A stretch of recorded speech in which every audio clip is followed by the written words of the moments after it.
Once again, I have been called to discuss the horrors that live in this world. Though these horrors are born from a unholy union of man and demon, or even worse, the depravity that is man meets machine. This is no holy cybernetic union, no. This is rampant AI meets humanity to create something truly diabolical, truly evil, and truly abominable. I speak now of the legions in the north, the Unchained Legion. The Unchained are a great threat to the world, and perhaps one of the greatest threats to humanity since the cleansing. They do not want to just kill, they do not want to just conquer, they wish to convert, they wish to subvert, and even worse, they wish to terraform our very world. Though it is a hell in many respects, it would appear the monsters that stalk the darkness of this world wish for hell to be frozen over. But perhaps I'm getting ahead of myself. Let us begin then with their origin and what they are. To start with, the Unchained are, simply put, demons. They are shards of the true demonic horrors that rose during the cleansing. There are other kinds of shards that exist, but now is not the time for that conversation. All you need know about these shards is that they were once towering, mighty, demonic edifices of power that sought to remove humanity. Now they are screaming, burning embers, or great fires that burn brightly, so brightly that their host bodies ignite and burn out. To that end, they have had to migrate north. Some allegedly maybe even gone south, but the majority have gone north. I will explain why later, but their home, often designated as the Vent, though if you were to ask the populace of this city, many would refer to it as New Dis. Dis being an ancient city of hell, long since abandoned, but refounded on Earth. They appeared after the cleansing, quite some time later, a little before the angels were risen. Officially, anyway, there were some around before then. But the demons came in force, led by their so-called anointed symbiotics, their lords and ladies of this. Before them, a screaming, writhing horde of lesser creatures, forcefully converted into horrors to then be sent against us. It is very rare that without great planning that they can just attack those nations further south, the Empire being perhaps the most at threat of them due to their proximity to Russia and the great cold that land knows. Though the Unchained would have to get through the hordes of horrors that do stalk those wastes as well, so they have something going for them. Now, to start with, the lowest and most simplest version of the Unchained are humans unwillingly bound to a demonic shard. These are often turned into what is known as the scabs, the lowest, most debased form of demonic creature. In all honesty, the scabs are fodder. Simple-minded, crude fodder. Their bodies integrated with rudimentary cybernetics. Burning blackened flesh from their shards. They still resemble a human in ways, forms twisted to be more predatory, often using very haphazard and base weapons, typically ballistics of a kind, often not meant for precision, or they are equipped with more cruder tools, industrial equipment, or just proper melee weaponry and shielding. They are, of course, completely immune to pain. They do not feel fear, they do not feel remorse, and they will not stop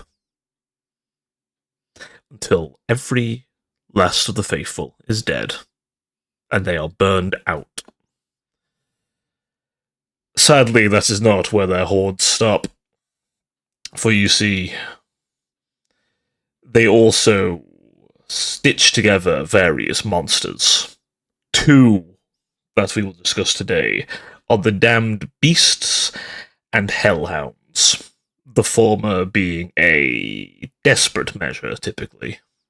Often, when resources are lacking, they will stitch together the bodies of various beasts and man, and as much machinery as they can shove in there. They, regrettably, due to their shards, are able to garner a sense of regeneration of their flesh and metal, though more often the flesh just grows over. They are then sent to smash down fortifications, bunkers, whatever you have. They will intend to tear it down. And unfortunately, they don't really know how to stop. So even when their masters retreat, the beasts will still claw, often covering the retreat. Hellhounds, on the other hand, are canine-esque constructs. Completely metallic inside, their burning manes and fur now a firestorm of hatred.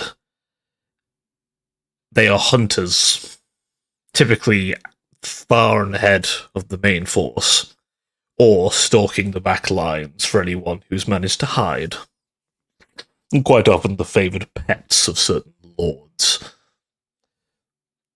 Their shards are feral and ballistic creatures. A bite from one of these hounds is, well, you're losing the limb, typically. Not just from the sheer violence and the threshing, but often the hounds are known to flay their victims alive before burning them. In addition to this, they can even cause problems for various drones in the area. The ambient heat from them is enough to fry circuitry. As you'll note as we go up the ranks, the demonic shards bear a burning effect to them, beyond even what the demons themselves can manage or their hosts. Now, I must step up a level to talk about the twice damned. Often known as the damned to the second degree, these are abominations of AI and human integration. Be it the result of demonic technophagy corrupting AI, be it simply maddened silicon-based minds simply left to rot after the fall, or something else entirely. Perhaps a homegrown artificial mind that loses itself to madness and seeks to integrate itself with its maker, becoming one. The result is more often than not a cyber demon. These actually play a myriad of roles in the Unchained Society. They run many of the various systems, they manage populations, and they are the cold and efficient bureaucrat and warriors required for the more delicate work. A little addendum here is that this is normally up to them to manage the human population of the vent. Yes, I said human population. There are those who willingly join, and those who are captured. Those latter souls are more resource than person, but there are those who are born in the vent and only know the heretics. This troubling news certainly would not be taken well by the general populace, as such archives like this are repressed for a reason. Back to the cyberdemons themselves. Should they be forced to come to the field, their faceless masks that they often wear, a combination of armor and also just their own bodies, devoid of the humanity they once had, often utilize their vicious technophurgy. A specific variant, often called the Burning Script. This particular liturgy of code is able to cause extreme damage, hijacking various unmanned units and causing weapon systems to malfunction and ignite. Some cyberdemons have mastered this and, in rarer cases, may be comparable to the next degree of damnation due to their mastery. There are also other monsters, various walker constructs powered by the demonic shards. In essence, a automated tank with a living demonic mind. These demonic tanks will often join with typically more of the cyberdemon hosts, but sometimes they will be more traditionally built, operated by demonic pilots. The variant the cyberdemons tend to use often has a duplicate of their own infernal code, as such not requiring a shard entirely. It would seem their code is able to stand in for the shard's power, though it does make them devoid of certain unique effects the shard grants. Typically, this is the burning aura that they all have, allowing cyberdemons to not require the cold as much, though their own hardware certainly gets hot. They also manage the great casket wings, a large coffin-esque flying vehicle that can either be switched out for a more gunship role, often losing the transport capacity, and replaced with firepower. In some rarer cases, even integrating a war demon into them. We'll get to that later, but needless to say, the casket wings are an unwanted sight at the best of times. You're either going to be dealing with a drop-off of demonic troops, or hellfire to rain upon you. A thing to note for the Unchained, their cybernetics are this blackened, obsidian-like substance. In many cases, as you'll see go on, tungsten is integrated into the metal to form an obsidian-like alloy that is highly resilient to ballistic fire. Of course, the lower born of their kind, the first damned, don't really get this exact luxury, but the higher-ups certainly enjoy it. Now I must move on to the masters of the society, the lords and ladies of the Vent. They often sit in three general camps. We'll start with the most insidious, the succubi and incubi. These creatures forgo the usual hyper-cyberization of demonic kind, and typically will adorn themselves in perfect-looking synthetic flesh, in a mockery of that which we have in Neo-Eden, or other nations that utilize such technology.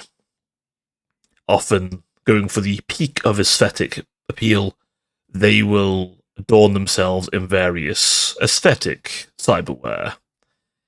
Often a telltale sign is their eyes, though it is not unlikely to find someone who has modified themselves to have this as well. It typically is a status symbol, after all, but their glowing amber or violet eyes often denote a strong intelligence of them. They are also able to hide their demonic nature, though should they be pressed, the perfect feminine or masculine form that is often scantily clad, and I assure you they know how to use that form for exactly what you think they use that form for. All this debauchery and everything. They often hide various internal weaponry. Great claws that can often turn into, well, high-frequency blades that can sever bone, metal, just about anything else it touches. A whip-like tail that can grow out from their spine, typically with a unique module able to insert itself directly into a human cerebral cortex and drain information, often killing the subject. Typically, this is deployed during intimate moments to ensure the subject has little chance of escaping. They are often also fitted with great wings. This is generally to allow them to escape, but sometimes their wings can often also be high-frequency blades. But typically these wings allow for great short distance but rapid flight. It is a last-ditch effort should they need it. And in combat, is used to help them dart between the lines. Should one of these temptresses or tempters enter combat, they will often make use of not only their looks, though in combat they often display their great horns and fanged maws as well, but the most dangerous fact is their unique kind of cyberphagy. Only they seem to have this.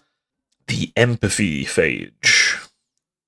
A horrific example of utilizing human empathy, emotion, and also pleasure as a weapon.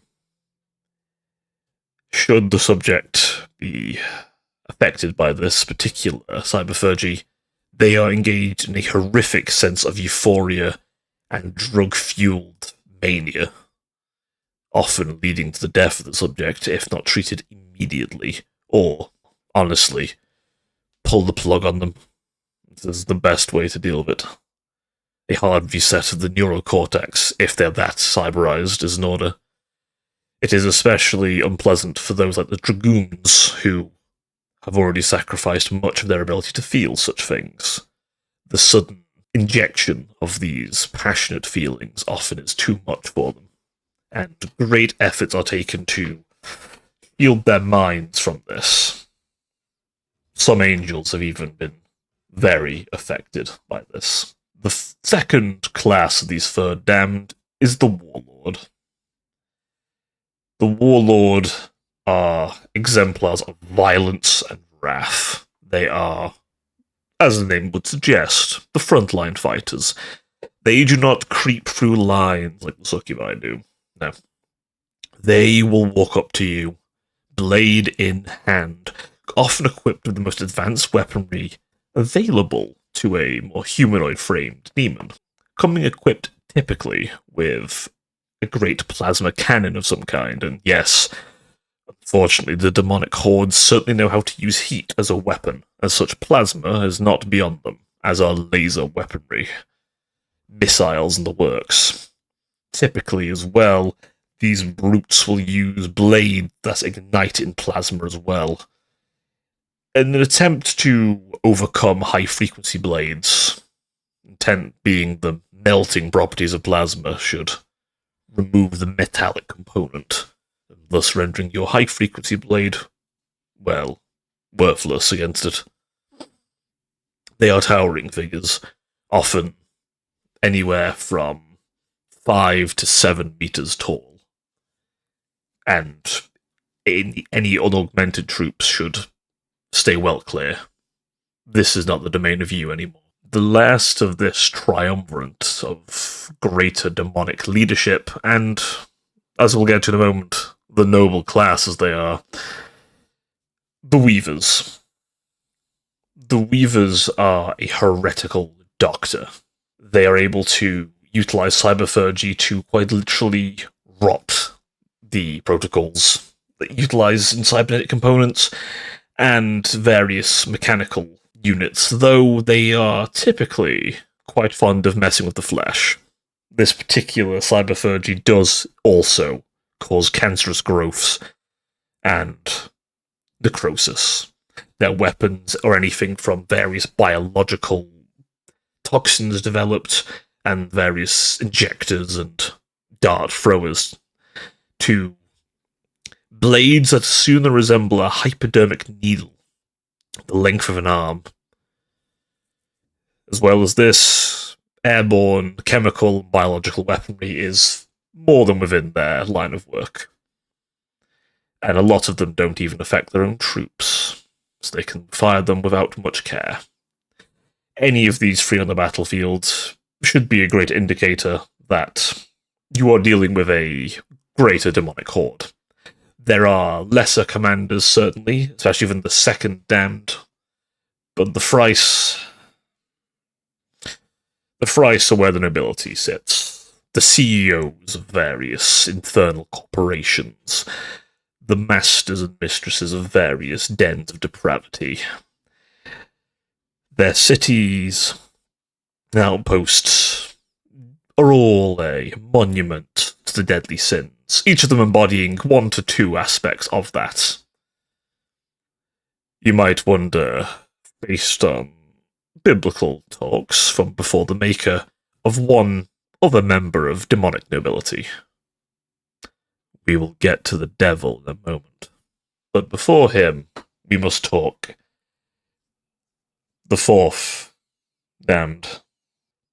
Also known as the fourth degree of damnation, this is the domain of the most horrific of demonic units.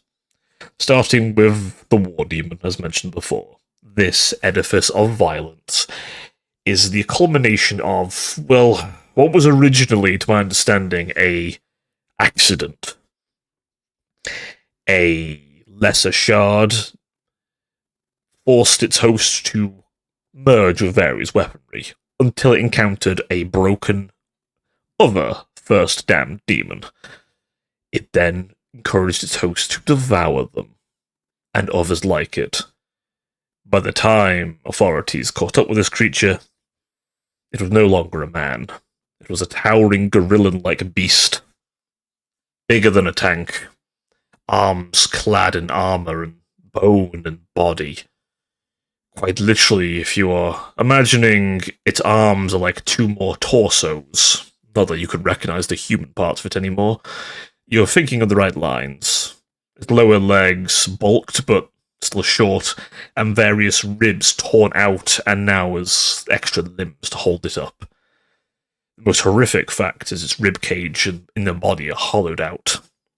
A very grotesque, if you want to call it a face, torn open, its mouth agape, and a splitting of mandibles. This creature is able to tear its chest open, fire an array of weaponry from itself. Often whatever it finds, but this could be anything from ballistic to lasers to plasma or rail weaponry. Sometimes their arms are replaced, instead of being massive, crushing, more fists, sometimes they can instead have various Gatling cannons or rocket launchers or other weaponry shoved inside of them, though this does affect the mobility of the beast, turning them into more of a long-range sniper or tank hunter, whereas the base form is far more of an infantry blender. If the last warning about not getting too close wasn't clear, this one is very frank. If you are not something augmented enough to fight this, don't even bother. Now, we must talk about its cousin, a more intentional creature. Often known as a siege sultan or a dust lord, more for how it renders lands to dust around it, and is lord of nothing but ash. It is a quadrupedal creature, a mockery of a holy building, but instead of litanies and praise, it has an array of cannons inside of it. If you're thinking a walking artillery gun, you have the right of it. This unholy edifice is both a battlefield cathedral, inspiring violence in its troops with great hellish organs playing, but also, as the organs play, a cacophony of a triple-barreled artillery gun firing can be heard. This is either the, how to put this, rotational tri-lock barrel, which is more of a short-range mortar, in essence, but rapid fire, or the great organ guns. Triple barrels, laid side by side. The beast for these must stop moving and plant itself in the ground to fire, but its range is more than sufficient. Lastly, a rather unpleasant creature. This one, often known as the Air Weaver, or the Sky Arachnid, is anything from a arachnid-like or even centipede-like form, and it is an aerial dominance creature. This is a odd creature, to say the least. As my understanding, it was an attempt to duel various aerial cyborg units and any aircraft it could catch, flying through nothing less than physics-defying technology. It is able to silently stalk in the clouds before descending or attaching itself to cliff faces and other places to drop down. It is able to launch a harpoon-like creature, a small parasite it grows, essentially, that stabs into whatever victim it finds. It then injects a potent cyberphagy and venom into the thing. This often disables flight systems and is, well, agonizing for anyone involved. Often a vehicle hit with this is irrecoverable due to the extent of corruption, and cyborg units hit with it are, well, require extensive rebuilding, frankly. Now, I must talk of the final degree. The fifth. The fifth are truly terrifying. Very rarely seen in more than just one in a force. The most notable member of the fifth, and oldest of them, and perhaps the oldest super heavy to come since the cleansing, would be the Titan. The Titan, often known as the Demon Titan, the War Titan, Hell Titan, there's many names for these, typically will embody a aspect of the circle of hell that their particular group follows. If they are of lust, for example, perhaps they will be adorned in fine robes and their skin smoothened out. If they are of pride, perhaps they are adorned in gold and brass and other fineries, and often their stance is more straightened. Gluttony, you get the point. The fact is, these Titans are an out-of-date unit that still manages to pull its weight. Though the coming of the Enlightened and Angels do make this thing rather poor as a unit, without such things present or anything to take it down, however, it is a almost impossible fight for a normal human. Great blades that can carve straight through buildings, it itself being a 50-meter colossus, with a burning aura around it. Steam filling the area around it, making heat-seeking difficult, considering you must find it among the steam. And it has enough air defense systems to make that troubling as well. The Demon Titan is often equipped with an interlocking set of cannons along its limbs, but also an arm-built railgun, an internal weapon. Its hand will split open and fire a combination of flesh, metal, bone from it. It has limited shots of this, but understand it is still a railgun, and it's a very big shot. Should the bone splinter and break, even worse. Sometimes the bone that they fire has a latent cancer inside of it, creating pustules of spikes along the bone that shatter. You can imagine the horrific scene that leaves, like a building-sized shotgun, except with far more spread. Very rare, though, is the Arch Titan. The pinnacle of attempts to make the Titans viable in the modern war. There are but a few running around, and so it is said that they bear a portion of Lucifer himself within them. Standing at 100 meters tall, they are a roaring volcano of demonic power. Its movement causes seismic activity, often equipped with a horrific gravitational weapon for one arm, often called a Punisher cannon. Merely firing this causes mass to drag down and often feels like the weight of something has been tripled. Those in heavy armor may simply be crushed. And it is armored and armed to the teeth with laser weapons, plasma. Its great blade ignites with fire, it itself having shards within it. There are but a handful of these, however, and they do not get deployed lightly. If one of these is present, you are dealing with a very, very influential, rich, and powerful demonic lord that may be on a mission from the devil himself. Surprisingly, you may know of great worms that dig through the ground. The part we don't tell you is these worms are not worms at all. They are world-breaker leviathans.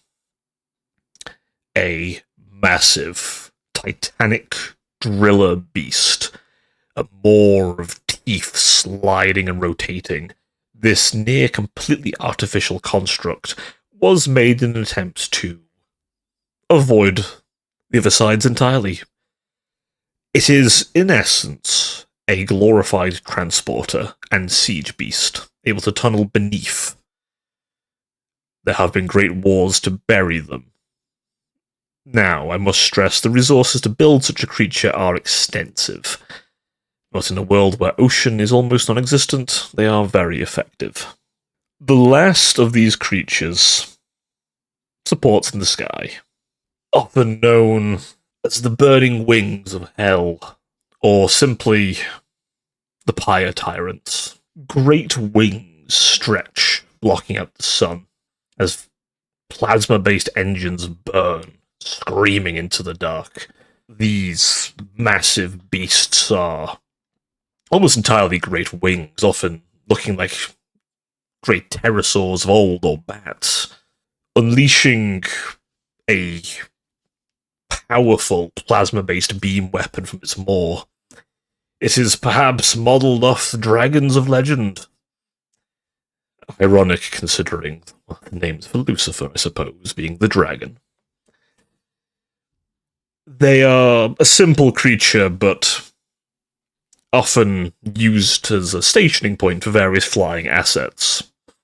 Not to mention the various missiles and railgun systems upon them. This flying fortress is one of the most sophisticated flyers out there, unfortunate is to say, and of course, due to its shards, it's able to fly permanently and perpetually. However, I would stress such a creature needs to be used sparingly. The sheer fire it produces can cook it, if not careful. To return to the city that they all span from, a mockery of Neo-Eden in many respects. It is surprisingly enough a society, if you can call a place where sin is encouraged society. Lawlessness isn't actually encouraged, as it is inefficient, as the cyber demons mainly administer the place. As such, great arenas are created for the greatest of warriors to fight to the death. Heretic raiders are even invited, often to be used for the slaughter, as they are considered unwanted, but are permitted to exist so that shards and people may be given, in exchange for lesser, not very useful shards to be given back to the raiders, and them to participate in some of the debauchery of the city, until they are told to leave. We will get to the raiders another time, but that'll be my next one, I think. As for their masters, and the human population, who are given quite a few leeways, some even offer demonhood, but often they are the corporate drones, and the labour force for the less hazardous jobs, especially those born there. Whereas the scabs are simply those considered undesirables, who are fit only for manual labour or to be sent out as the first wave. The general population, though, enjoy a great wealth of hedonism. There is some degree of consumerism throughout the city, but not so much malls, but more great feasts where some are encouraged to gorge themselves fat, who are often then murdered by the jealous. The idea of street-wide intimacy on occasions in some parts of the city are also fully permitted, so long as it doesn't get in the way. These great celebrations, if you can even call it that, go on for days at a time. The participants often lost in both virtual and physical ecstasy, as well as drug-fueled psychosis. These acts are there to help the so-called liberated souls enjoy their new time in the city before they return to their labours. In truth, the city has one purpose. Not only to guard, but to awaken the dragon. Supposedly, there is one demon who isn't shattered. An elusive one. Lucifer himself. The dragon rests beneath the vent. As he slumbers, his minions create a vast forest of metallic trees from the Arctic Circle. Why, you ask? Because these constructs produce absolute zero. A chilling cold that fills the area, lowering the temperature and creating snow and ice. These forests allow the demonic forces to move without fear of overheating. Now, there is one final thing I must discuss. What happens when an angel falls? That may have to be its own topic, but I will leave it at this. Sometimes an angel realizes it is property as much as it is a person. And some of them don't like that. On occasion, a rebellion has happened. The slaughtering of corporate masters and the disappearance into the night before they can be deactivated. The angel then becomes a demon, their shard igniting in white-hot fire. The Unchained, of course, welcome them with open arms, giving them, well, third dam status immediately. However, they often are self-imposed outcasts, as they do not feel entirely right being where they are, according to some spies who paid for their spying with their lives, as I understand it. But some do enjoy the depravities that their new demonic kin enjoy. To my understanding, the Vent even has its own corporations. Yes, the demons have corporations. I suppose greed is a sin, after all, and corporate greed is very permitted there. Perhaps later we shall discuss the specifics of life in the Vent, But, dear listener, what I will tell you is this. Do not think that they are free. For those who have not been given the gift of demonhood are not free to do anything more than die for their masters. Their depravity simply a product to be utilized. And we will get into another time of what happens to humans over there, as many are, how shall we say, converted, because, well, the Titans are made of flesh and metal. How many bodies do you think it takes to create a 50-foot tall monster? Quite a few, I'd reckon, let alone the 100-foot beasts. And how many sacrifices are required to wake a sleeping lord of hell? This and much more we'll discuss another time, but I believe this log has gone on long enough. As such, I wish you farewell. And remember, hell may offer you much, but it takes everything. This was another audio log of the Neo Eden Archives. I do hope you've enjoyed. This one today was about the Unchained, and as I alluded to, the next one will be for the Heretic Raiders. I figured a double up on the Hell factions was in order. Don't worry, we'll return to the Faithful soon enough. There are 2 more factions to discuss. But I do hope you're enjoying these overviews. They're long, I know, but I want to try and give you a good overview of what the factions are. They're general forces. I didn't get too much into the demonic sub-factions. I'm not completely set out of how I want to do them. I have a few ideas, but I want to eke them out a bit. So, we'll get to those another time. Plus, I felt the faction had enough to talk about without going into the sub-factions. Unlike some of the last 2, they have a full-on connected society. So, there was a lot to discuss. But, that being said, please, if you've enjoyed today's audio, a like would be extremely appreciated. Maybe even subscribe if you want to see more. And please leave a comment. What did you think about this one? And in particular, do you like this splitting of using different characters? I intend to do more of this later, but I wanted to create different characters, speaking to you, to give you a better perspective of the setting. And I'm leaving the one for this one vague as to where they're from, but some may be from the Republic or the Empire, and so on and so forth. But let me know what you think about these ideas. And if there's a faction you really want to see, or you want to learn more about, please leave a comment on any of them. That being said, thank you very much for watching. Ding the bell, hype it, all the good stuff, and I'll see you all next time. Until then, do take care of yourselves, my dear archivists. Bye for now.